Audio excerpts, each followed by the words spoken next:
Kabanata 3101 hanggang Kabanata 3110. Kabanata 3101. Sa kasalukuyan ay nasa Hatoyama, kalahati ng mga nangungunang henyo ng mga tao ang nangunguna sa mga pangkat ng mga piling tao para lumabas, kabuuang mahigit 3,000 katao ang umalis, at ang natitirang kalahati ay patuloy na nananatili sa Hatoyama. Ang bawat pangkat ay may kasamang henyo para hindi sila makuha o maubos ng isang iglap. Siyempre, ang mga tao ay pumunta sa dambana ng tadhana para tumanggap ng mga gawain. Sa anyo ng pangkat, ang tanging mga gawain na maaaring gawin sa kasalukuyan ay mga gawain para sa pangkat. Kapag natapos ang mga gawain ng pangkat, ang bawat isa sa pangkat ay makakakuha ng gantimpala na singsing ng buhay. Mahigit 3,000 pa ring katao ang nananatili sa Hatoyama. Sana ay ligtas na makabalik ang unang grupo na lumabas. Sa tuktok ng bundok, sina Yehan at Li Zhengdao ay tumitingin sa malayong distansya. Kalahati ng mga henyo ng mga tao ang lumabas para gawin ang mga gawain. Sila naman ay mananatili para bantayan ang Hatoyama, ang tirahan ng mga tao. Sinabi ni Yehan, "Kuya, sa kasalukuyang lakas mo at kasama ang samsara, malalampasan mo naman ang ibang mga bagay maliban na lamang kung makaharap mo ang isang napakalakas na master tulad ng nangungunang general. Gusto kong maglakad-lakad at mapabuti ang aking singsing ng buhay." Pagpasok sa lungsod ng tadhana, maraming magagawa si Yehan para sa mga tao. Hindi lamang niya natagpuan ang tirahan na Hatoyama para sa mga tao, kundi nakalap din niya ang mga nangungunang talento ng mga tao. Hindi naman niya maaaring protektahan sila palagi. Hindi nila dapat baliwalain ang kanilang sarili kapag pumasok sila sa lungsod ng tadhana. Ang bawat isa ay may sariling tadhana. Kung umaasa lamang sila sa proteksyon ng iba, mas mabuting huwag na silang pumasok sa lugar na puno ng kaguluhan. Hindi si Yehan isang dakilang santo. Gagawin niya ang lahat ng makakaya para sa mga tao, ngunit mas pinahahalagahan niya ang mga taong nasa kanyang paligid. Kaya para kay Ao Zishuan, kay Li Zhengdao at sa iba pa, handa niyang ipagkait ang kanyang singsing ng buhay basta't may padala silang ligtas sa Hatoyama. Narinig ito ni Li Zhengdao at hinampas niya ng mahinahon ang balikat ni Yehan. Sinabi niya, "Bunso, pansamantala kung ipaglalaban ang lugar ng Hatoyama kasama ang samsara. Gawin mo ang gusto mong gawin. Sobrang dami mo nang nagawa para sa mga tao. Ang mga pagkakataong para sa iyo ay kailangan mong hanapin mismo, hindi mo dapat sayangin dito palagi." Sinabi ni Yehan, ang lungsod ng tadhana ay hindi isang lugar kung saan maaari kang lumago sa pamamagitan lamang ng proteksyon ng iba.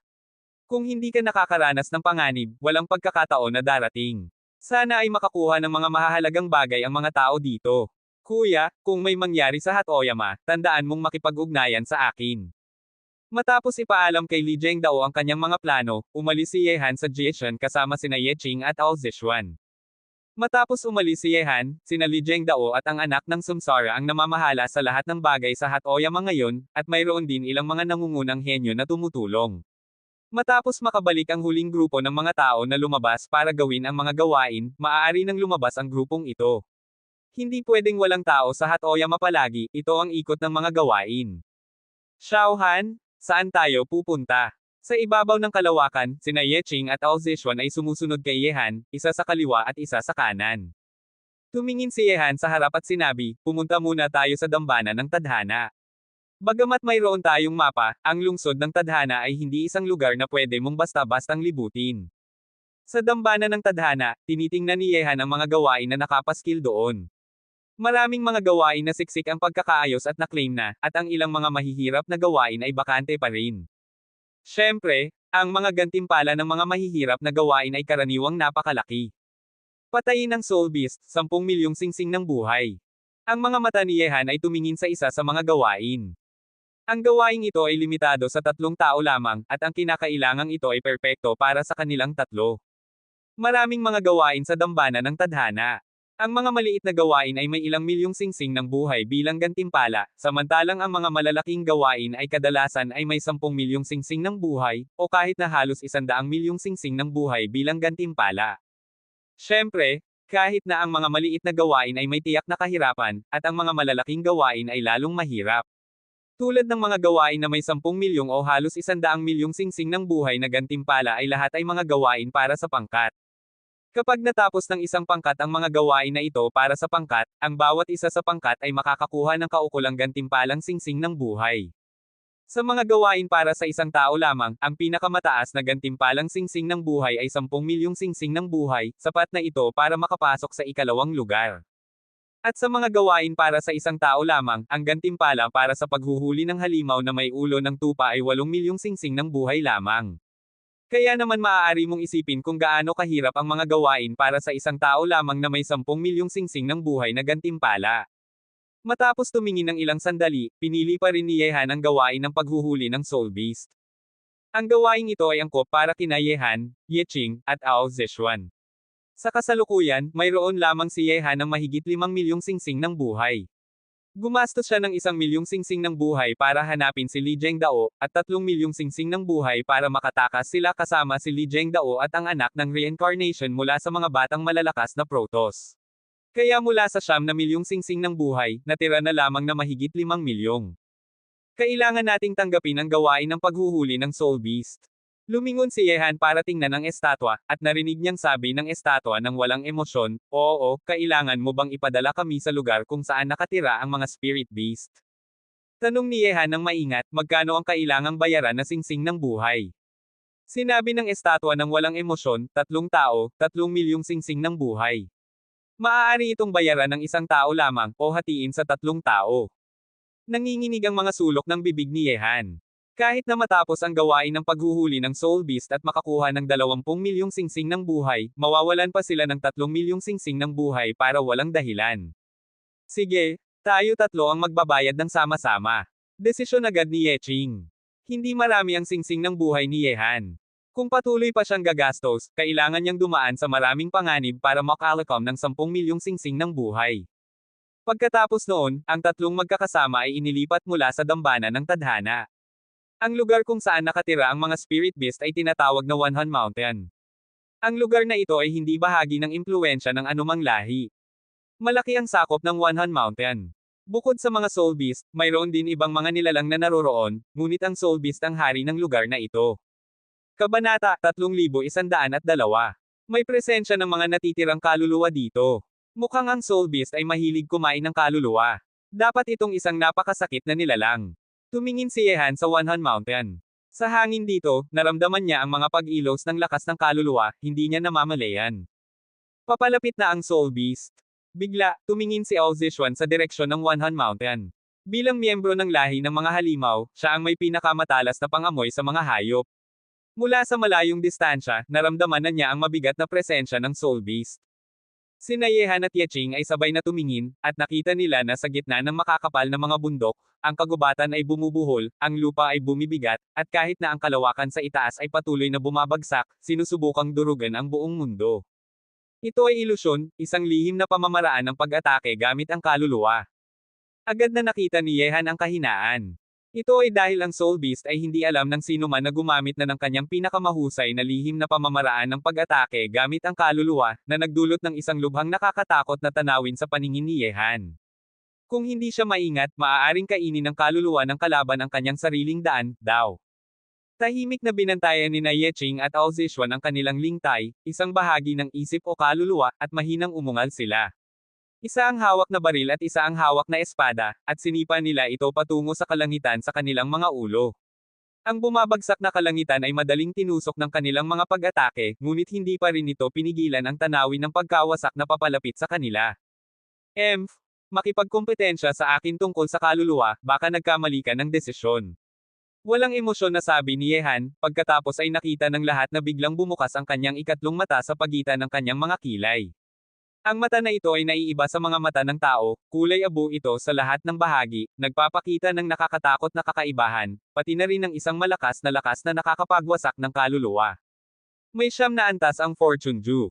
Sa kasalukuyan, si Yehan ay nasa unang antas pa rin at hindi pa nakapasok sa ikalawang antas, ngunit ang mga pamamaraan ng pag-atake gamit ang kaluluwa sa unang antas ay marami pa ring hindi nagagamit.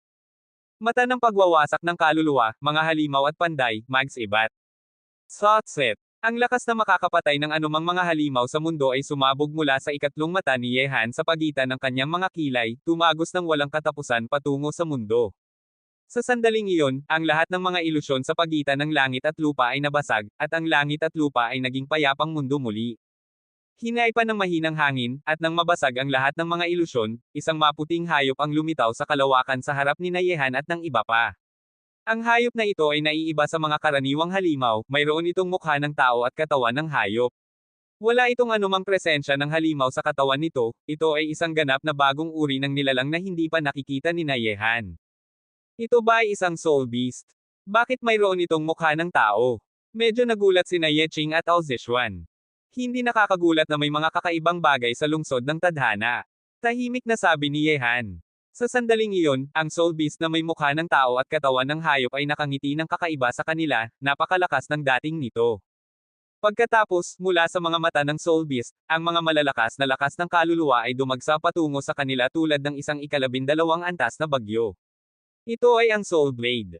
Kapag nataman ka ng soul blade, ang iyong sariling kaluluwa ay mapuputol sa maraming piraso. Talagang maraming galaw ang hayop na ito. Inilabas ni Yeching at Ao Zishuan ang lakas ng batas, law, para ipagtatanggol ang nakapalibot na kalawakan, para pigilan ang nakakatakot na soul blade na tumagos. Maging maingat, ang soul beast na ito ay medyo matalino, at ang mga pamamaraan nito ay kakaiba. Napakasama nito sa kaluluwa. Kayo dalawa ang hum-attack ng pansin nito, at ako ang papatay sa kanya. Hakbang pa si Yehan pasulong. Hindi siya nag-aalala tungkol sa mga galaw ng soul beast dahil sa kanyang pagsasanay, ngunit hindi ito ganon kay Yeching at Ao Zishuan. Narinig ito, at nakita na ang lakas ng batas na kinokontrol ni Yeching at Ao Zishuan ay naging nakakatakot na espada ng batas at baril ng batas, sumasakop sa lahat ng nakapalibot na kalawakan. Ang makakapal na mga pag-atake ay parang libu-libong piling sibat na sabay na inilabas, nakikipagkumpetensya sa soul blade. Buzz. Nang inig ang kalawakan, ang kakaibang lakas ng kaluluwa ay nagtalo sa lakas ng batas, ang langit ay nanginginig, at ang lupa ay gumuguho. Sa ganitong pagtatalo, bahagyang naaapi na ang lakas ng batas na kinokontrol ni Yeching at Ao Zishuan ng kakaibang lakas ng kaluluwa. Espada ng kapalaran, good fortune, patayin ang kaluluwa. Bigla, ang mga nakakatakot na kulay abo na kislap ng espada ay lumabas kay Yehan, na hindi pa gumagalaw sa tabi.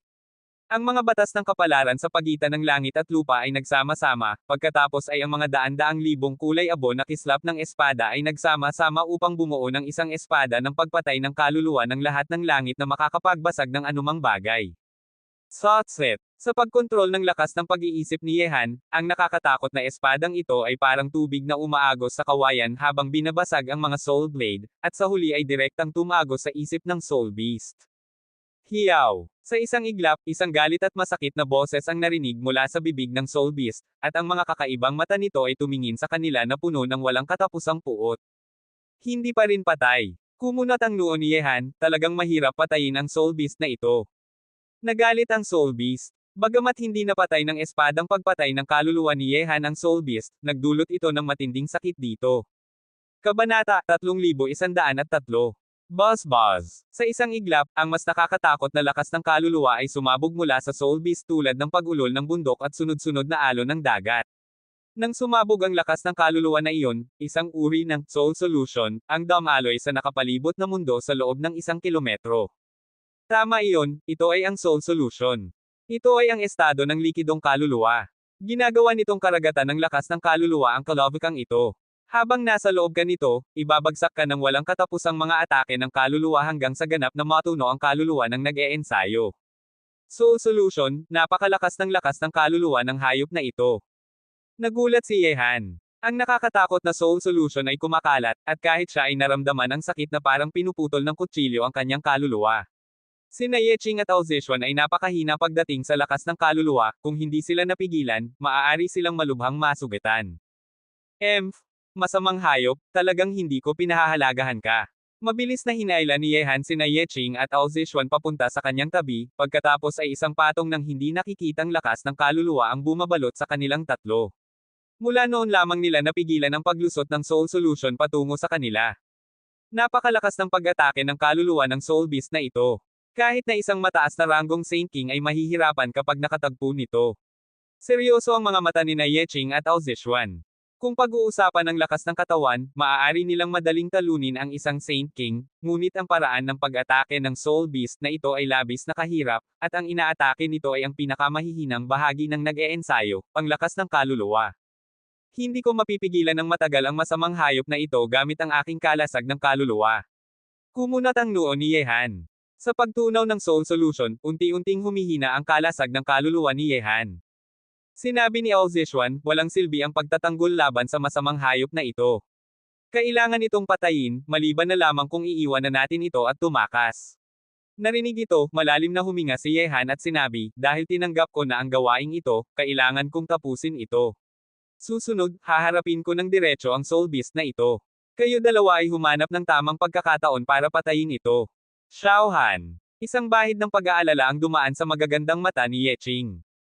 Huwag kang mag-alala. Baka magamit ko pa ang lakas ng kaluluwa ng Soul Beast na ito para tulungan akong mapabuti ang aking kapalaran, Fortune. May kislap na lumitaw sa mga mata ni Yehan, at lumabas siya mula sa kalasag ng kaluluwa para harapin ng diretso ang nakakatakot na Soul Solution. Sa sandaling iyon, naramdaman ni Yehan ang matinding sakit na parang pinupunit ang kanyang isip.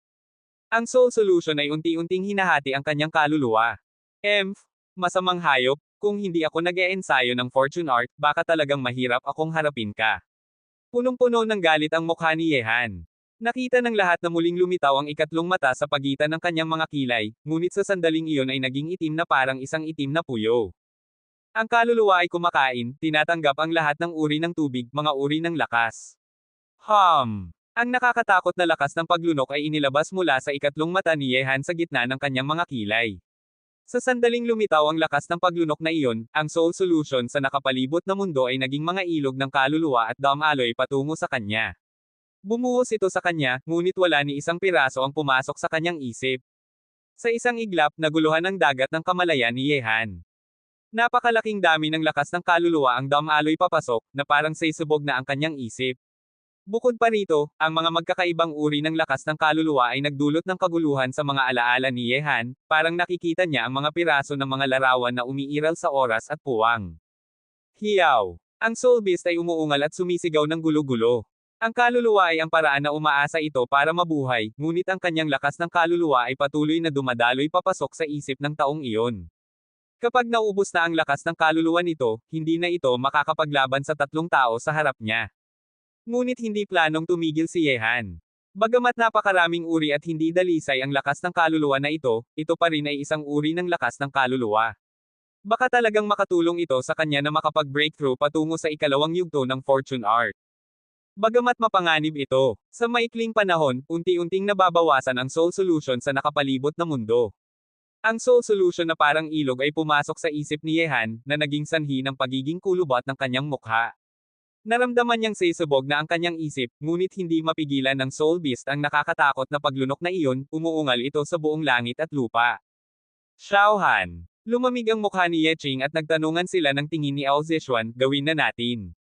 Chi-chi. Ang nakakatakot na kislap ng espada at kislap ng sibat ay sumabog sa kalawakan, naging dalawang nakakatakot na pag-atake ng batas, at sabay na bumagsak patungo sa Soul Beast.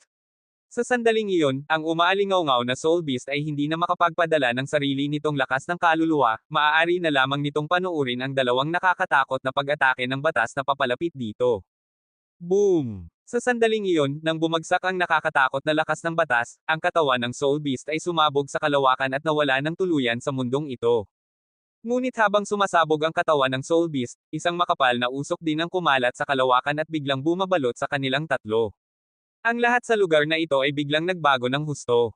Hindi na Wanhan Mountain ang Wanhan Mountain, ito ay isang mundo ng berdeng damo at tahimik na kapaligiran, na nagpapakita ng napakadalisay na lakas ng kaluluwa. Kabanata 3104. Wow! Isang bibig ng dugo ang tumalsik mula sa bibig ni Yehan. Tumingin siya paitaas sa kakaibang mundong ito. Bakit sila, na kanina pa nakikipaglaban sa Soul Beast sa Wanhan Mountain, ay biglang napunta sa isang hindi pa nararating na lugar? Xiaohan. Sabay na lumapit sina Yeching at Ao Zishuan sa tabi ni Yehan. Harapin ang lubhang kakaibang lugar na ito, nalilito rin sila. Batang lalaki, bati kita, napasok mo na ang isang hindi alam na lugar. Ang tawa ni Suzuko ay umalangaw-ngaw sa isip ni Yehan. Narinig ito, namangha si Yehan na may malubhang pinsala. Ang pagpatay sa isang Soul Beast ay nagbunga pa ng pagpasok sa isang hindi alam na lugar. Napakahirap isipin ng lungsod ng tadhana na ito. Ito ay isang hindi alam na lugar. Baka ang Soul Beast ang susi para makapasok sa lugar na ito. Tumingin si Yehan paitaas sa kalawakan. Ang lugar na ito ay puno ng napakadalisay na lakas ng kaluluwa, walang anumang dumi, parang isang mundo na ganap na nalinis. Sumagot si Suzuko, wala namang kakaiba rito. Maraming hindi alam na lugar sa lungsod ng tadhana. Ang pasukan ay maaaring isang lambak, isang damo, o isang Soul Beast. Depende na lamang kung makakatagpo ka nito. Kung ganito man, mukhang swerte rin ako, ngunit hindi ko alam kung ano ang naririto sa hindi alam na lugar na ito na napasok ko sa pamamagitan ng pagpatay sa Soul Beast. Ngumiti si Yehan. Sina Li Zhengdao at ang anak ng reincarnation ay napasok sa isang hindi alam na lugar at nakatanggap ng mana mula sa sinaunang emperador ng langit. Kaya naman, ano ang meron sa hindi alam na lugar na kanyang napasukan ngayon? Ang pagpasok sa isang hindi alam na lugar sa pamamagitan ng pagpatay sa Soul Beast ay hindi inaasahan ni Yehan. Sa kanyang palagay, ang mga hindi alam na lugar na puno ng malalaking pagkakataon ay napakahirap makamtan maliban na lamang kung mayroong malakas na swerte, hindi ito maaring hilingin. Hindi lahat ng hindi alam na lugar ay puno ng malalaking pagkakataon. Ang ilang pagkakataon ay depende sa tao. Maaaring sa iyo o hindi. Maaaring kapaki-pakinabang sa iyo o hindi. Mahinang sabi ni Suzaku. Narinig ito, hindi na nag-isip pa si Yehan. Dahil napasok na niya ang hindi alam na lugar na ito, kailangan niyang galugarin ito. Siyempre, bago iyon, kailangang gamutin muna ni Yehan ang kanilang mga pinsala. Sa proseso ng pagpatay sa Soul Beast, parehong nasugatan ang lakas ng kaluluwa ni Yeqing at Ao Zishuan. Ngunit para kay Yehan na nag-eensayo ng Fortune Art, ang pagtulong sa kanila na gumaling ay isang maliit na bagay lamang. Kinain ni Yehan ang karamihan sa lakas ng kaluluwa ng Soul Beast. Ang mga lakas ng kaluluwang ito ay napakaraming uri, at kung gagamitin niya ito para sa sarili niya, kailangan itong linisin at pino.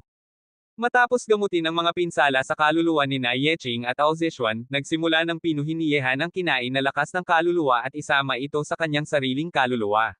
Sa pangkalahatan, ang mga natutunan ni Yehan tungkol sa kaluluwa ay hindi kayang pantayan ng isang Holy Emperor. Siyempre, matapos patayin ng Soul Beast na ito, nagbago na rin ang mga puntos ng singsing ng buhay ni Yehan at ng iba pa. Patayin ang Soul Beast, tapusin ang gawain, makakakuha ng 20 milyong singsing ng buhay. Ang tatlo ay naghati-hati. Si Yehan ay nakakuha lamang ng 5 milyong puntos ng singsing ng buhay, samantalang sina Yeqing at Ao Zishuan ay nakakuha ng mahigit 7 milyong singsing ng buhay. Bagamat ito ay isang gawain para sa pangkat, ang taong direktang pumapatay sa target ng gawain ay makakakuha ng mas maraming puntos ng singsing ng buhay kaysa sa iba pang miyembro ng pangkat. Sina Yeqing at Ao Zishuan ang magkasamang pumatay sa Soul Beast, kaya naman sila ang nakakuha ng mas maraming puntos ng singsing ng buhay kaysa kay Yehan. Sa sandaling iyon, ang mga puntos ng singsing ng buhay ni Yehan ay nakabawi na ng mahigit 9 na milyon. Kulang na lamang siya ng ilang daang libo para makapag-breakthrough sa 10 milyong puntos ng singsing ng buhay at makapasok sa ikalawang lugar. Si Yeqing ay may mahigit 9 na milyong singsing ng buhay rin, at si Ao Zishuan ay may mahigit 8 milyong singsing ng buhay. Pare-pareho silang nakuha ng maraming bagay. Matuno. Sa panahon ng pagsasanay, malakas na umilos ang lakas ng kaluluwa sa loob ng katawan ni Yehan. Ang lakas ng kaluluwa mula sa Soul Beast ay matinding pinagsasama-sama ni Yehan sa sandaling iyon. Ang magkakaibang at hindi dalisay na lakas ng kaluluwa na kanyang kinain mula sa Soul Beast ay naging malinaw na parang tubig sa mangkok, walang anumang dumi, at dahan-daang nagsama sa sariling lakas ng kaluluwa ni Yehan. Buzz. Sa isang iglap, habang ginagamit ni Yehan ang mga lakas ng kaluluwang ito para sa sarili niya at pinalalakas ang kanyang kaluluwa, ang lakas ng kaluluwa sa kanyang isip ay dumadaan sa isang malakas na pagbabago. Kung tatanungin kung gaano kalaki ang pagbabago ng lakas ng kaluluwa ni Yehan, sa sandaling iyon ay sapat na ang lakas ng kaluluwa niya para makipagkompetensya sa mga malalakas na nilalang sa larangan ng Emperor Shenzang.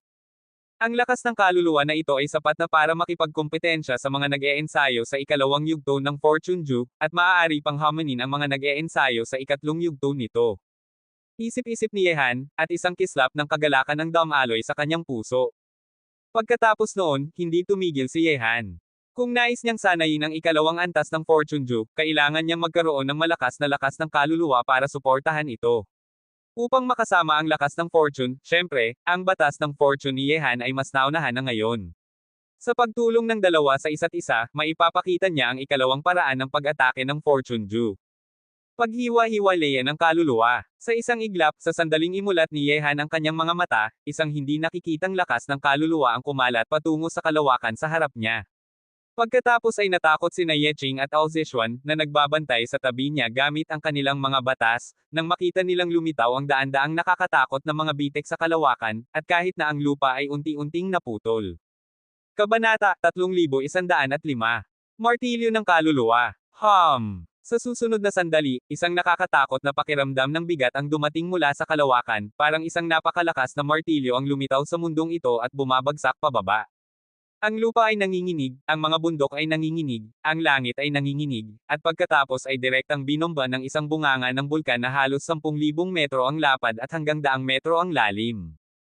Ang kasalukuyang lakas ng sining ng paglikha, Art of Creation, ni Xiao Han ay hindi bababa sa lakas ng mga mataas na ranggong Holy King. Isip-isip ni Ye Qing. Kahit na ang mga nangungunang mataas na ranggong Holy King ay masasugatan kung makatagpo ng pag-atake ni Ye Han. At ito pa lamang ang lakas ng fortune art ni Ye Han, hindi pa kasama ang iba't ibang batas, ang 9 na pagbabago ng mga Diyos, 9 transformations of the gods, ang Madjihad, at iba pa. Kung gagamitin ni Ye Han ang lahat ng mga pamamaraang ito ng magkasama, mayroon pa bang makakalaban sa kanya sa buong unang lugar? Siyempre, habang umaasenso si Ye Han, hindi rin tumatagal ang mga henyo ng lahat ng lahi. Ang bawat isa ay may sariling mga pagkakataon sa lungsod ng tadhana. Habang ikaw ay umaasenso, ang iba rin ay umaasenso, at maaaring mas malaki pa ang kanilang pag-unlad kaysa sa iyo. Ang paghiwa-hiwalay ng kaluluwa, Soul Division, at martilyo ng kaluluwa, Soul Hammer, ay mga paraan ng pag-atake na maaari lamang gamitin sa ikalawang antas ng Fortune Art, hindi gaanong malakas kaysa sa unang antas na tulad ng espada ng paglikha, Good Fortune Sword. Sa kasalukuyang lakas ng kaluluwa ko, maaari ko nang gamitin ang anumang pamamaraan ng ikalawang antas ng Fortune Art. Bukod pa rito, ang aking kaluluwa ay sumipsip ng kaluluwa ng Soul Beast na ito na umiral ng hindi alam kung gaano karaming taon, kaya naman ito ay naging napakalakas. Paano kung subukan natin ang ikatlong antas? Ang ideyang ito ay pumasok sa kanyang isip, ngunit hindi tumigil si Ye Han sa kanyang pagsasanay. Ang kanyang kasalukuyang lakas ng kaluluwa ay napakalakas at umabot na sa rurok ng ikalawang antas ng lakas ng kaluluwa. Nais din niyang subukang abutin ang ikatlong antas ng Fortune Art. Ang lakas ng kaluluwa sa dagat ng kamalayan, Consciousness Sea, ay umuungal, at muling pumasok si Ye Han sa pagsasanay. Pilit niyang ginamit ang kanyang lakas ng kaluluwa para abutin ang ikatlong antas. Ngunit matapos isang oras ng pagsasanay, nanatili pa rin ang lakas ng kaluluwa ni Ye Han sa rurok ng ikalawang antas, hindi pa rin makapasok sa ikatlong antas. Chilling? Lumabas ka! May mahinang sigaw sa puso ni Ye Han, at ang Heavenly Fortune Tablet ay biglang lumitaw sa kalawakan, nakabitin sa harap niya. Agad na umagos ang walang katapusang lakas ng kaluluwa mula sa Heavenly Fortune Tablet, lahat ay nagtitipon patungo sa dagat ng kamalayan ni Ye Han. Napakadalisay ng lakas ng kaluluwa, maliit na Panginoon, gusto kong kumain ng marami. Naramdaman ni Chilling ang dalisay na lakas ng kaluluwa sa mundong ito at kaagad na natuwa. Habang si Ye Han ay sumisipsip ng lakas ng kaluluwa mula sa Heavenly Fortune Tablet, ang Heavenly Fortune Tablet naman ay matinding sumisipsip ng lakas ng kaluluwa na naririto sa mundo. Nakita ito ni Ye Han ngunit hindi niya pinigilan. Patuloy niyang sinisipsip ang lakas ng kaluluwa mula sa Heavenly Fortune Tablet papunta sa kanyang isip. Mabilis na lumipas ang 2 oras lamang, at naramdaman ni Ye Han na ang kanyang lakas ng kaluluwa sa rurok ng ikalawang antas ay nagsimulang bumagal. Isang mas malakas na lakas ng kaluluwa ang umapaw mula sa katawan ni Ye Han. Sa paglabas ng lakas ng kaluluwa na ito, kahit na hindi ito nakatutok sa sinuman, naramdaman ni Ye Qing at Ao Zishuan na ang kanilang lakas ay napigilan ng isang nakakatakot na paraan. Sa ilalim ng pagpigil ng lakas ng kaluluwa na ito, ang anumang nilalang ay mapipilitang yumuko at sumuko. Pagpatay sa kaluluwa, walang bawal. May mahinang sigaw si Ye Han, at muling lumitaw ang ikatlong mata sa pagitan ng kanyang mga kilay. Sa bawat lugar na tinatamaan ng kanyang tingin, walang buhay na natitira sa loob ng 10,000 metro. Lahat ay naging tuyo at walang buhay, lahat ay tinanggal ng ganitong lakas.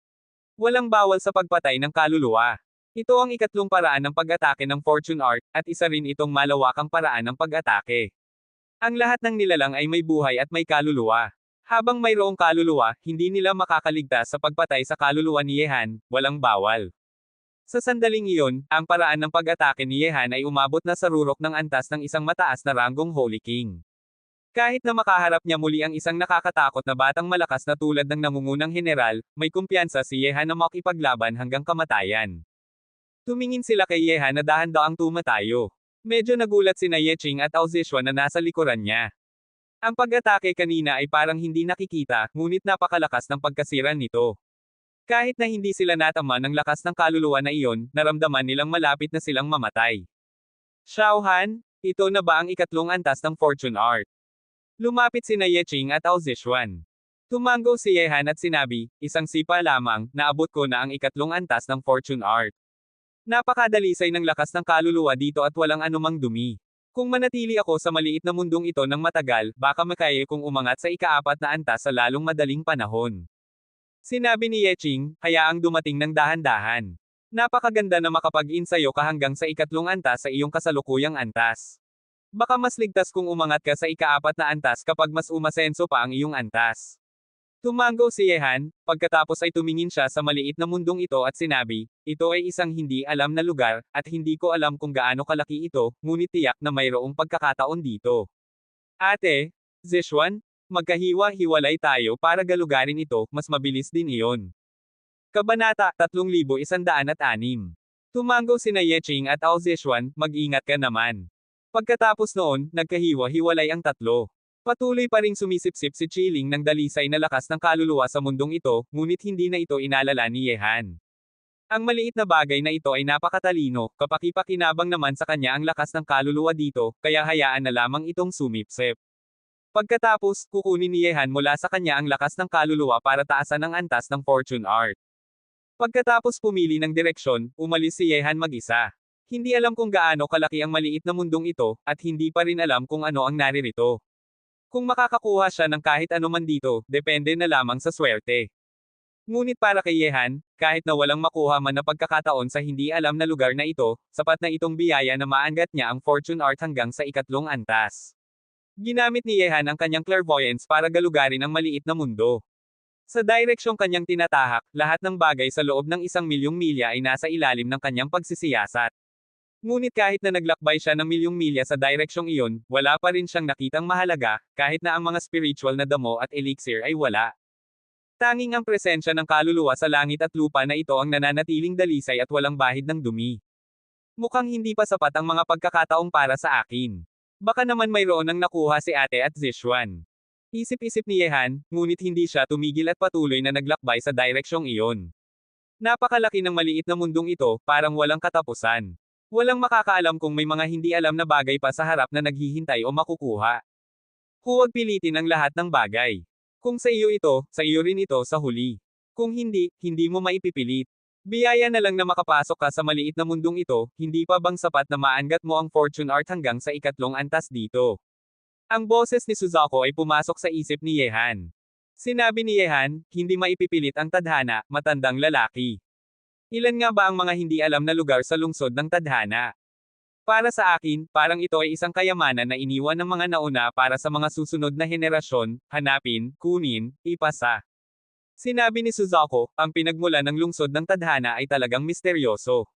Hanggang ngayon, walang nakakaalam kung bakit ang lungsod ng tadhana ay lumalabas lamang minsan sa 1,000 taon. Ngunit totoo nga ang sinasabi mo, ito ay mga kayamanan na iniwan ng mga nauna para sa mga susunod. Kung makukuha mo, ibig sabihin ay mayroon kang malaking biyaya. Ngunit habang mas marami kang nakukuha, mas malakas ka rin at mas malaki ang responsibilidad na dapat mong dalhin. Tumango si Yehan. Halimbawa na lamang ang 3 dakilang master ng espada ng mga tao. Maaaring sila ay mga nangungunang henyo ng mga tao noon, ngunit nakatagpo sila ng pagkakataon nang pumasok sila sa lungsod ng tadhana. Binago nito ang kanilang tadhana at naabot nila ang rurok, ngunit malaki rin ang responsibilidad na kailangan nilang dalhin. Bilang mga pinuno ng mga tao, natural na silang lalaban para protektahan ang kanilang lahi. Ang kanilang bawat kilos ay may kinalaman sa kinabukasan ng mga tao. Kapag ang mga tao ay nahaharap sa panganib, kailangan nilang tumindig at suportahan ang kanilang lahi. Buzz. Bigla, habang patuloy na naghahanap si Yehan Pasulong, isang hindi nakikitang lakas na pumipigil ay umapaw sa mundong ito. Kahit si Yehan ay hindi makagalaw nang lumitaw ang lakas na pumipigil na iyon. Malapit nang mawala ang hindi alam na lugar na ito. Mukhang nakilala na ng pagkakataon ang kanyang may-ari, at lahat ng ilusyon ay mawawala na. Mahinang umungal si Suzaku, batang lalaki, baka naman ang 2 babae na iyon ang nakakuha ng bagay na hindi mo nakuha. Hindi lang natin alam kung sino sa kanila ang nakatanggap ng pagkakataong iyon. Narinig ito, namangha si Yehan. Sa isang iglap, naramdaman niya ang matinding pakiramdam ng kawalan ng bigat. Matapos maantala ng maikli ang kanyang pag-iisip, nakita na niya na siya ay muling nasa kalawakan ng Wanhan Mountain. Kasabay nito, lumitaw din sina Yeching at Ao Zishuan. Whoosh! Ang espiritu ng sandata ay dumating na parang isang sinag ng puting liwanag, at inilagay ni Yehan ito sa mundo ng Xuanman. Ate, Zixuan, may nakuha ba kayong ano man doon? Lumapit si Yehan kina Yeching at Ao Zixuan. Umiling si Ao Zixuan, tumingin kay Yeching at sinabi, baka naman ang pagkakataong iyon ay napunta na kay ate Yeching. Niligid ng magagandang mata ni Yeching ang kanyang mga mata, ngumiti at sinabi, nakakuha ako ng isang bagay na tinatawag na Broken Soul Sword. Isa ito sa mga nangungunang 100 kilalang espada noong unang panahon. Napakasama nito sa kaluluwa ng nag-eensayo. Xiaohan, ibibigay ko sa iyo ang Broken Soul Sword na ito, angkop naman ito sa iyong pagsasanay ng Fortune Art. Isa sa mga nangungunang 100 kilalang espada noong unang panahon. Tumingin si Yehan sa makintab na espada ng Diyos sa kamay ni Yeching. Kahit na ito ay natabunan ng alikabok sa libu-libong taon sa maliit na mundong iyon, ang presensya ng espada ay puno pa rin ng sinaunang at malaking kapangyarihan. Ngumiti si Yehan at sinabi, ate, ito ay iyong pagkakataon. Dahil nakilala ka na ng Broken Soul Sword, dapat itong sa iyo. Hindi mo kailangang ibigay ito sa akin para gamitin ko ang Fortune Art. Narinig ito, tumango si Yeching. Hindi kailangang maraming lakas ng kaluluwa para gamitin ang Broken Soul Sword, maaari rin itong gamitin ni Yeching. Basta lamang niyang ipagana ang kanyang sariling lakas ng kaluluwa, maaari na niyang unti-unting ilabas ang lakas ng Broken Soul Sword. Tiyak na napakalakas ng kilalang espada noong unang panahon. Umalis na tayo, pumunta muna tayo sa dambana ng tadhana. Di nagtagal, nakarating sina Yehan sa pinakamalapit na dambana ng tadhana. Ang mga sinaunang batong haligi na umaabot sa langit ay nakatayo sa lupa, misteryoso at hindi maunawaan, parang sila ay saksi sa landas ng buhay ng bawat nilalang sa mundong ito. May tao. Tumingin si Yehan patungo sa dambana ng tadhana. Sa altar, isang figure ang nakaupo ng magkakasama patungo sa estatwa. Ang taong ito ay may matapang na mukha, magaspang na mga pisngi, at matangkad at marangyang tangkad. Ito ay si Yang Zong. Yang Zong. Narinig ni Yehan ang sinabi ni Ao Zixuan, at may kislap na lumitaw sa kanyang mga mata, Yang Zong, ang Backer King. Kabanata 3107. Narinig na ni Yehan ang pangalan ng King of the Mountain, Backer King. Sa kasalukuyan ay nasa ika-6 na pwesto siya sa Changzhou list, sunod lamang kay Prince Chu Wei na nasa ika-5 pwesto. Malinaw naman ang lakas na taglay niya. Ngunit hindi pa nakikilala ni Yehan ang Backer King na ito mula sa Epic Enter ng God's Domain. Alam niya lamang na ang pangalan ng lalaki ay Yang Zong at isa siyang bihira nangungunang batang malakas na nilalang. Wala na siyang ibang alam patungkol dito. Alam mo ba kung saan nagmula si Yang Zong? Tanong ni Ao Zixuan kay Yehan. Narinig ito, umiling si Yehan. Wala namang kaugnayan ang lalaki sa kanya, kaya hindi niya ito sinubukang kilalanin. Sinabi ni Ao Zixuan, isa siyang itinapon na estudyante ng Xinwu Academy, at minsan siyang nag-aral sa ilalim ng Dean ng South Academy. Itinapon na estudyante ng Xinwu Academy. Namangha ang mga mata ni Yehan. Ang Backer King na si Yang Zong ay talagang mula sa Xinwu Academy, hindi niya ito inakala. Patuloy ni Ao Zixuan, tungkol sa dahilan kung bakit siya itinapon ng Xinwu Academy, kakaunti lang ang nakakaalam. Bago pa pumasok sa Xinwu Academy, walang anumang puwersa ang tumulong sa kanya. Nang makapasok siya sa Xinwu Academy, marinig na siya ay bukas ang isip, pinahahalagahan ang pagkakaibigan at katarungan, at kalaunan ay nakuha ang titulong Backer King doon. Ang lakas ni Yang Zong ay higit na nalalampasan ang tatlong ito, Long Live King, Thousand Year King, at Xiao Pojen. Tumango ng tahimik si Yehan. Ang mga pangalan ni na Long Live King, Thousand Year King, at Xiao Pojen ay nasa unang 10 o unang 20 sa Changzhou list, ngunit si Yang Zong ay direktang nasa ika-6 na pwesto. Mula pa lamang dito ay makikita na mas malakas siya kaysa sa kanila. Ngunit parang nasugatan ito. Dagdag ni Yeching. Tingnan natin. Pumunta ang tatlo sa dambana ng tadhana. Si Yang Zong ay nakasandal at nakaupo ng magkakasama sa harap ng estatwa. Naramdaman naman niya ang pagdating ng tatlo, ngunit walang balak siyang tumayo o makipag-usap. Mukhang nakatagpo ka ng demonyo batay sa presensya sa iyong katawan. Tumingin si Yehan sa likuran ni Yang Zong. May isang marahas na lakas ng demonyo sa kanyang katawan na patuloy na sumisira ng lahat ng bagay sa loob nito. Maaari lamang niyang pigilan ito, ngunit hindi niya maibabalik agad ang kanyang kalusugan sa maikling panahon. May kinalaman ba ito sa King Shengwu? Mababa ang boses ni Yang Zong, may lalim na lalaking tono. Alam naman niya ang pangalan ni Yehan. Sinabi ni Yehan, hindi naman talaga, ngunit makakapagpagaling ka ba ng iyong mga sugat sa dambana ng tadhana na ito? Hindi ka ba natatakot na saktan ka ng iba? Mahinang sabi ni Yang Zong, hindi ba alam ni King Shengguo na ipinagbabawal ang lahat ng uri ng paglalaban gamit ang sandata sa dambana ng tadhana. Bukod pa rito, anumang bagay ay maaaring gawin sa dambana ng tadhana. Ipinagbabawal ang paglalaban sa dambana ng tadhana.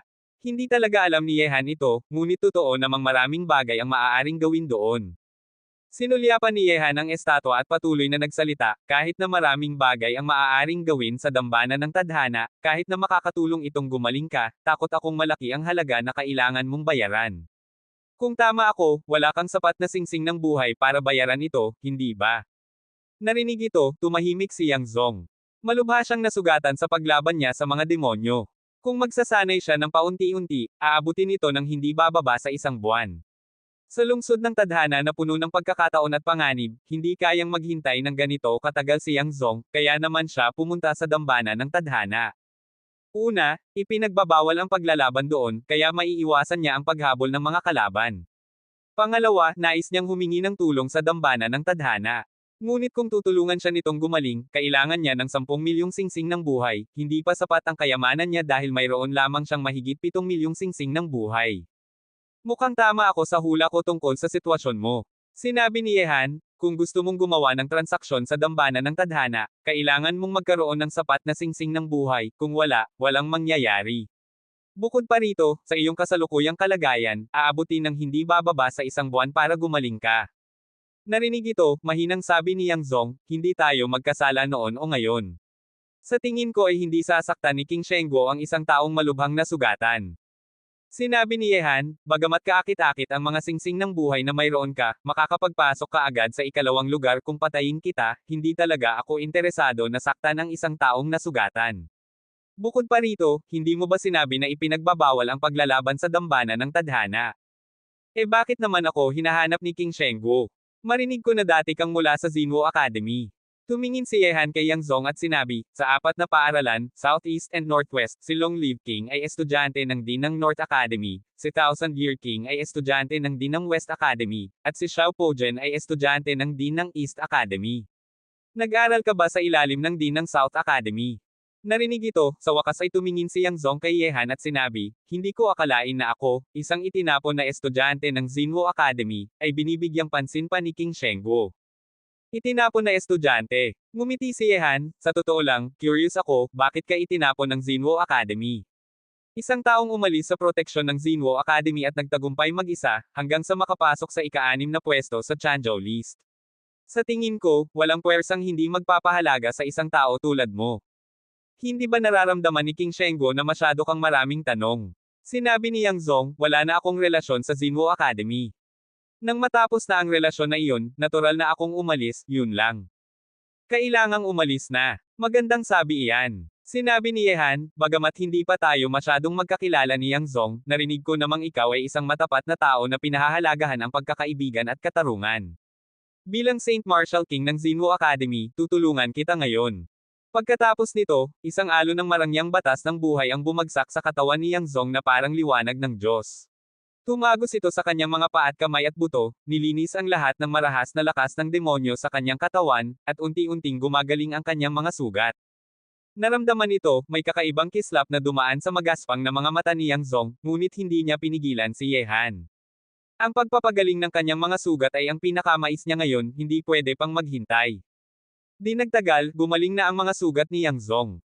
Isang marangyang presensya ng buhay ang dumadaloy sa kanyang katawan. Ang lakas ng pagpapagaling ng batas ng buhay ni Yehan ay mas mataas pa kaysa sa karaniwang lakas ng buhay. Hanggat hindi nakamamatay ang sugat, maaari itong gumaling sa maikling panahon. Kabanata 3108.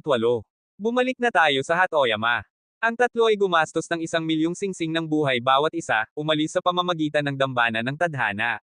Ang pagtulong kay Yang Zong ay biglaang desisyon lamang ni Yehan, dapat niyang tulungan ito, ngunit gagawin niya lamang ang mga bagay ayon sa kanyang kagustuhan at hindi maaaring pigilan ng anumang relasyon. Kahit si Ao Zishuan, na hinahangaan ng mga monster, ay hindi isang traidor o masamang tao. Kung mabuti ang relasyon, maaaring magbunga ito ng magandang resulta.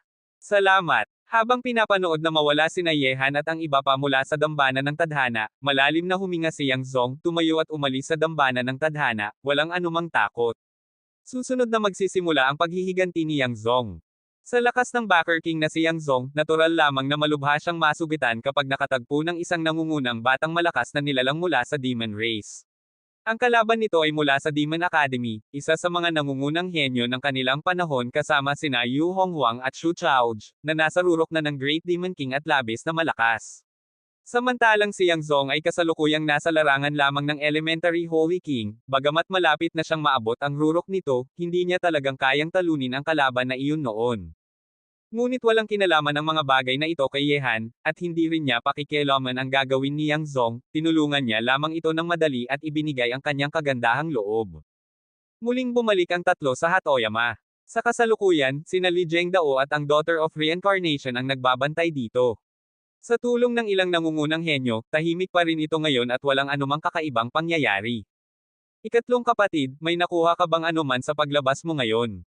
Sa magaspang na bulwagan ng pagpupulong, nagiinuman ng tsaa sina Yehan at Li Zhengdao. Si Ye Qing ay pumunta na para pinuhin ang Broken Soul Sword, at si Ao Zishuan ang nagbabantay sa kanya.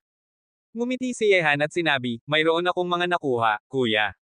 Ano nang nangyari sa mga tao na lumabas kanina para gawin ang mga gawain? Sinabi ni Li Zhengdao, sa ngayon, tahimik pa rin ang lahat. Ang lugar kung saan gumagawa ng gawain ang mga tao ay hindi malapit sa tatlong lugar na Tiaingong, Minshan, at Coastal Sea. Ang ilan ay matagumpay nang natapos ang kanilang mga gawain at bumalik na. Unti-unti na akong nag-aayos para sa susunod na grupo na lumabas para gawin ang mga gawain, taasan ang kanilang mga singsing ng buhay, at maghanda para makapasok sa ikalawang lugar. Tumango si Yehan at sinabi, ngunit sa lungsod ng tadhana, ang lakas ng mga tao ay ang pinakamahina.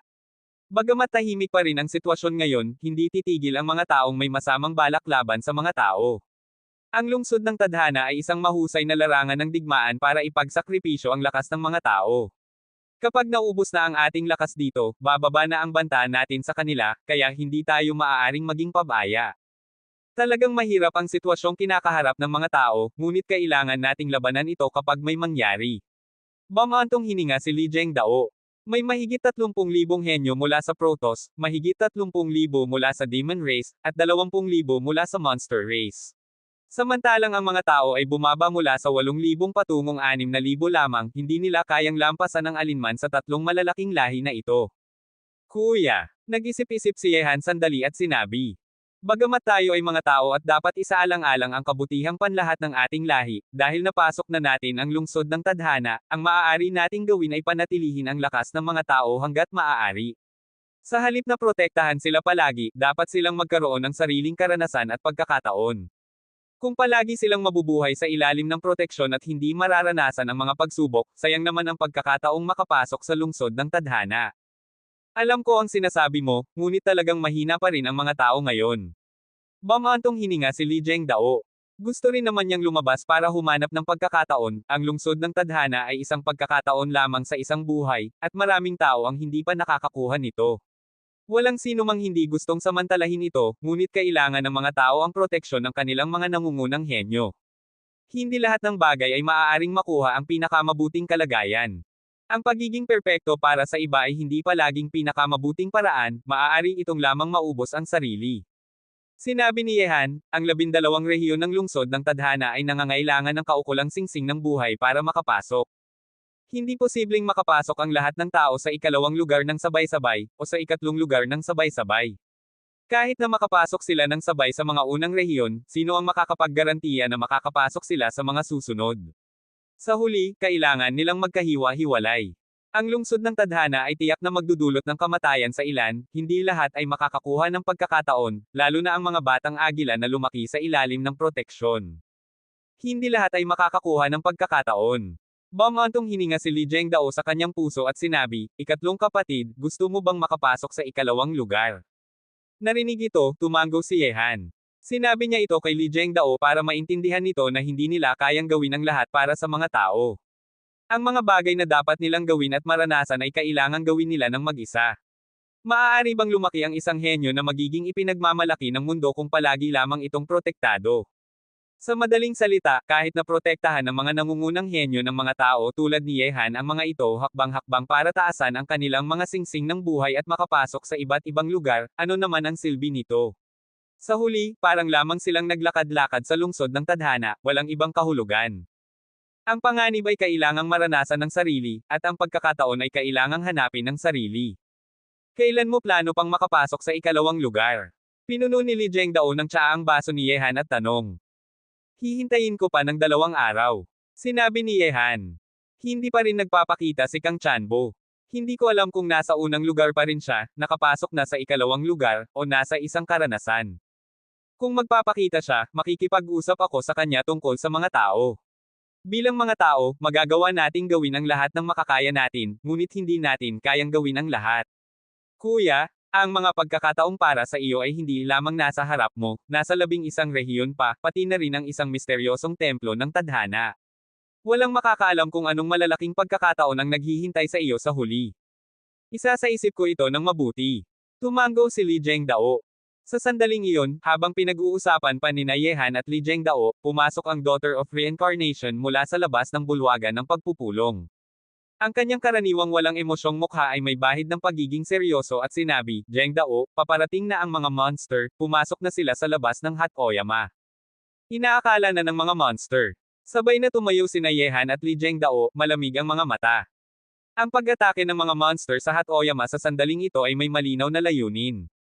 Sinabi ng Daughter of Reincarnation, bagamat hindi mismo si Prince Baxia ang dumating, sila namang sina Yu Honghuang, Bian, Tao Tai, at Chiwen ang nanguna. Mayroon silang mahigit 3,000 tao, samantalang ang iba pa ay nasa labas pa rin para gawin ang mga gawain at hindi pa bumabalik. Mga monster nga naman. Mukhang alam na nila ang sitwasyon sa Hat Oyama. Malamig na umungal si Li Zhengdao at sinabi, ngunit dahil hindi na ito maiiwasan, labanan na natin ito. Ako na ang haharap sa kanila, tingnan natin kung gaano kalakas ang mga henyo ng mga monster na ito. Agad na narinig ng mga henyo ng mga tao sa Hat Oyama ang balita. Sa pamumuno ni Yehan, Li Zhengdao, at iba pa, lahat sila ay nagmadaling pumunta sa labas ng Hat Oyama. Sa harap nila, ang mga henyo ng mga monster ay nakatayo ng maayos, ang kanilang presensya ay napakalakas. Kabanata 3109. Sina Yu Honghuang, Bian, Tao Tai, at Chikyu ng Tianpeng Academy ang mga pangunahing tauhan ng mga monster, parang sila ay nakatingala sa buong mundo. Sa harap ng mga porma sayo ng mga monster, ang mga henyong tulad ni na Xiao Li, Xiao Zhongmo, Nu Fenyuan, Regret Shan, Yan Hao, at Lin Yujiang ang nanguna sa daan-daang tao para harapin ang mga piling sundalo ng mga monster. Malakas na naramdaman ang presensya ng paparating na digmaan. Mga monster, ang Hat Oyama ay tahanan ng mga tao. Gusto ba ninyong magdulot ng digmaan sa pagitan ng dalawang lahi? Ang mga henyo ng mga tao ay dumating na parang uno sa kalawakan sa kanilang likuran, nakaayos din sila sa kalawakan at nakatayo kasama ni na Xiao Li at iba pa. Samantalang ang mga malalakas na henyo ng mga tao tulad ni Yehan, Li Zhengdao, Daughter of Reincarnation, at Ye Qing ay lumakad na sa unahan, tahimik na nakatingin sa mga henyo ng mga monster. Sa pamumuno ni Yehan at ng iba pang nangungunang henyo ng mga tao, lalong lumakas ang presensya ng paparating na digmaan sa langit at lupa. Mahigit 3,000 henyo ng mga tao ang humarap sa 6 hanggang 7,000 piling sundalo ng mga monster. Sa paparating na laban na ito, sa anumang paraan mong tingnan, hindi makakakuha ng kalamangan ang mga tao. Lumakad sina Yehan, Ye Qing, Li Zhengdao, at Daughter of Reincarnation sa kalawakan. Sa mga nangungunang henyo ng Hat Oyama, sila lamang ang 4 na pinakamalakas. Ang mga mandirigma ng Tianlong tulad ni Yi Polo, Zhon Wushuang, Ling Hu Qingyi, Xia Ben, at Lin Qi ay hindi pa bumabalik. Mula nang umalis ka sa Demon Town Tower, kilala ka na bilang isang henyo ng mga tao. Ngayon ay ikalawang pagkakataon na nating magkita, ngunit ito ang unang pagkakataon na tayo ay maglalabanan. Kaya ngayon, ibibigay ko sa iyo ang isang patas na pagkakataon, hahayaan kitang atakehin muna ang mga tao. Sa harap ng porma sayo ng mga monster, nakita ang isang binatang mukhang tamad at may maliit na peklat sa mukha na ngumiti. Ang kanyang mga mata na hindi mukhang may galit ngunit puno ng damdaming makipaglaban ay direktang nakatingin kay Yehan. Sa kanyang paningin, tila si Yehan lamang ang mahalaga, ang iba ay hindi naman balewala. Sa kasalukuyan, sa maraming batang malakas na nilalang ng mga monster, napakalakas ng lakas ni Yu Honghuang. Kahit na si Baxia ay ang unang prinsipe ng mga monster at maaari siyang mag-utos kay Yu Honghuang, hindi pa rin niya ito mapipilit ngayon. Ang prinsipe ay medyo natatakot na ngayon kay Yu Honghuang. Dahil ang lakas ni Yu Honghuang ay nasa rurok na ng Heavenly Demon Realm, isa na lamang hakbang pa para maabot ang Demon God Realm. Sa ganitong nakakatakot na lakas, kayang labanan ng harap-harapan ang mga nangungunang malalakas na nilalang sa rurok ng mataas na ranggong God King, rurok ng mataas na ranggong Holy King, at rurok ng Great Devil. Ikaw pala si Yu Honghuang, ang tanging henyo ng mga monster na nakapaglaban ng patas sa nangungunang general ng mga Diyos makalipas ang ilang dekada. Tahimik na mukha ni Yehan.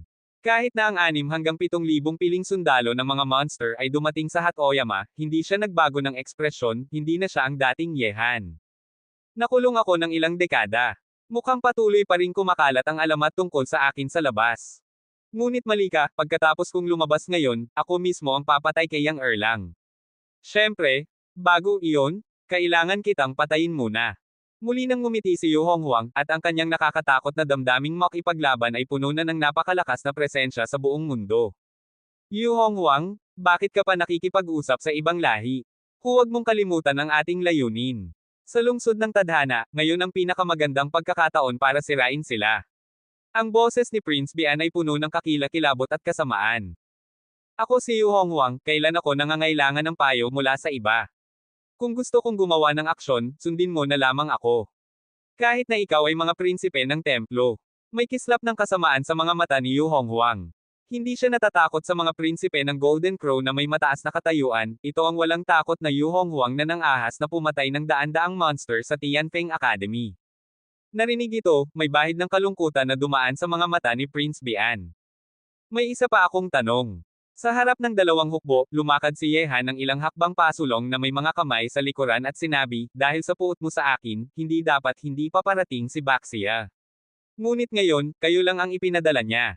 Kung tama ang hula ko, nakapasok na si Baxia sa ikalawang lugar, hindi ba? Hehe, sinasabing napakatalino ni Yehan ng mga tao at walang katulad ang kanyang talino.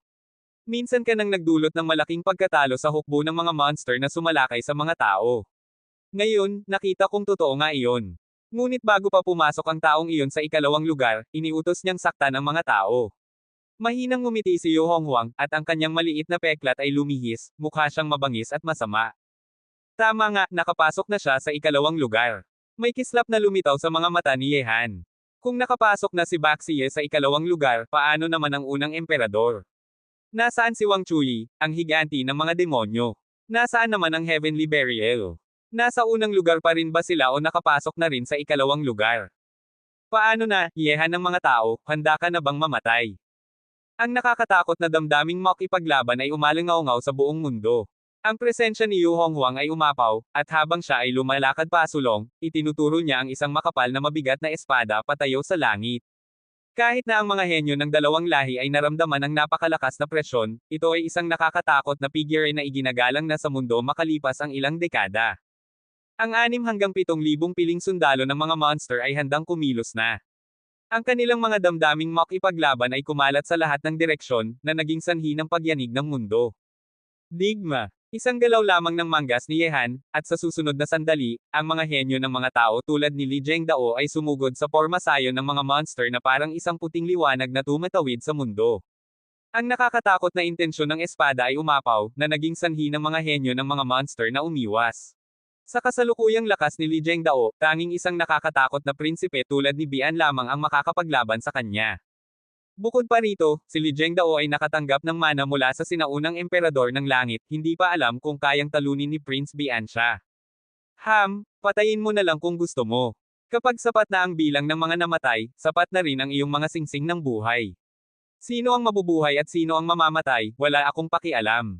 Tumingin si Yu Honghuang sa mundong nasa kaguluhan at digmaan, at ang kanyang mga mata ay puno ng napakalakas na kasamaan. Kabanata 3110. May 6 hanggang 7,000 tao mula sa mga monster na humaharap sa mahigit 3,000 tao mula sa mga tao. Ang mga monster ay may ganap na kalamangan sa bilang. Kapag sapat na ang bilang ng mga taong kanilang mapapatay, maaari silang agad na makapasok sa ikalawang lugar. Ito ang pinakamabilis na paraan at plano ni Prinsipe Baxie para sa mga tao bago siya pumasok sa ikalawang lugar. Sa ganitong paraan, maaari nilang maubos ang lakas ng mga tao at makakuha ng singsing ng buhay sa pamamagitan ng pagpatay sa kanila para makapasok sa ikalawang lugar, bakit hindi gawin? Yu Honghuang? Talagang magaling kayong magplano ng mga monster. Dumating kayo ng mahina pa ang mga tao para agawin ang mga singsing ng buhay, isang galaw na may dalawang benepisyo. Mukhang naging matalino na si Baxia. Lumakad si Yehan sa kalawakan, at isang nakakatakot na intensyon ng pagpatay ang tumutok kay Yu Honghuang sa harap niya. Ngunit ang mga tao ay kailangang maranasan ang panganib, ito ay isang krisis, ngunit isa rin itong pagsubok para sa kanila. Ang mabubuhay ay ang mga pinakamabuti, ito ang batas ng kaligtasan sa lungsod ng tadhana. Yehan, ano naman ang kinalaman natin sa usapan ng mga tao at mga monster? Ngayon, dapat tayong maglaban ng husto. Gusto ko ang iyong singsing ng buhay. Ang makakapagpatay sa iyo ay magiging hari ng mga demon. Matapos niyang sabihin iyon, ang kanyang nakakatakot na malawak at makapal na espada ay parang isang kalawakan sa siyam na langit, tumagos ng isang nakakatakot na sinag ng liwanag at malakas na bumagsak sa kalawakan, parang isang galit na emperador na gustong durugan ang lahat. Ang Emperador Yu Honghuang ng mga demon ay talagang isang nakakatakot na kalaban, hindi gaanong nakakatakot kaysa kay Xuanzihao Tianwang na pinatay ni Yehan. Espada ng kidlat, pumatay. Ang nakakatakot at marahas na batas ng kidlat ay kumalat mula sa kalawakan, nagsama-sama upang bumuo ng isang espada ng kidlat na gawa sa nakakatakot na mga pattern ng liwanag, daan-daang metro ang haba, na sumabog laban sa espada ng galit na emperador. Boom! Sa sandaling iyon, ang kalawakan ay nasira, ang lupa ay nawasak, at ang dalawang lahi na naglalabanan sa paligid ay naipasok sa alon. Ngunit sina Yehan at Yu Honghuang ay hindi gumalaw sa gitna ng nakakatakot na alon. Pagpatay ng Yu Huang, ang mga mata ng demon ay sumisira ng mundo. Napakalakas ng damdaming makipaglaban ni Yu Honghuang, at may dagdag na mata ng kalungkutan ng lumitaw sa pagitan ng kanyang mga kilay. Pagpatay ng Yu Huang, ang mga mata ng demon ay sumisira ng mundo. Ang nakakatakot na presensya ng kalungkutan ay sumabog sa kalawakan sa likuran ni Yu Honghuang. Ang antas ng kalungkutan ay parang simula ng kaguluhan, lahat sa mundo ay parin walang buhay. Ang dagdag na mata ng kalungkutan sa pagitan ng kanyang mga kilay ay matinding sumisipsip ng malakas na presensya ng kalungkutan sa mundo, habang ang isang nakakatakot na pag-atake ay unti-unting nabubuo. Sa nakakatakot na alon ng pagkawasak na iyon, kahit si Yehan ay naramdaman ang panganib mula sa mga mata ng kalungkutan. Ang ganitong panganib ay naramdaman niya lamang mula sa unang general. Mga tao, umalis na kayo. Sa sandaling iyon, ang paghahanda ng galaw ni Yu Honghuang ay nagpaiyakot sa takot ang mga henyo ng mga tao at mga monster. Sa pamumuno ni Xiao Li at Xiao Zhongmo, ang labanan ng dalawang lahi ay umatras na sa kalawakan na 10,000 metro ang layo. Ang Emperador Yu Honghuang ng mga demon ay talagang isang kahihinatnan na nakapaglaban sa nangungunang general. Malalim na huminga si Yehan. Bagamat malakas si Yu Honghuang, hindi siya natatakot. Sa isang iglap, may dagdag din namang mata ang lumitaw sa pagitan ng mga kilay ni Yehan. Hindi tulad ni Yu Honghuang, ang mata ni Yehan ay puno ng nakakatakot na lakas ng kaluluwa, parang lahat ng lakas ng kaluluwa sa mundo ay tinatawag niya. Ang paraan ng pag-atake laban sa kaluluwa ay maaaring hindi sapat para harapin ang mga mata ng demon ko. Ang mahabang balabal ni Yu Honghuang ay umihip sa hangin. Nang ang kanyang nakakatakot na mga mata ng kalungkutan ay sumipsip na ng sapat na presensya ng kalungkutan sa langit at lupa, isang sinag ng pagkawasak ang sumabog mula sa pagitan ng kanyang mga kilay na parang kidlat na tumetawid sa mundo, patungo sa katawan ni Yehan. Sa sandaling iyon, ang kalawakan sa harap ni Yehan ay parang tokwa, madaling natagos, at lahat sa mundo ay masisira. Paghiwa-hiwalayan ng kaluluwa. Sa pagitan ng mga kilay ni Yehan, ang nakakatakot na lakas ng kaluluwa ay nagsama sa batas ng paglikha. Ang lakas na iyon ay pumuputol ng kalawakan ng paunti-unti, kahit na ang lupa ay pumuputol, at lahat sa harap ni Yehan ay nasa ilalim ng pag-atake nito. Ngunit ang paghihiwa-hiwalay ng kaluluwa ni Yehan at ang pagsisira ng mundo ng mga mata ng demon ni Yu Honghuang ay talagang mas mahina pa rin.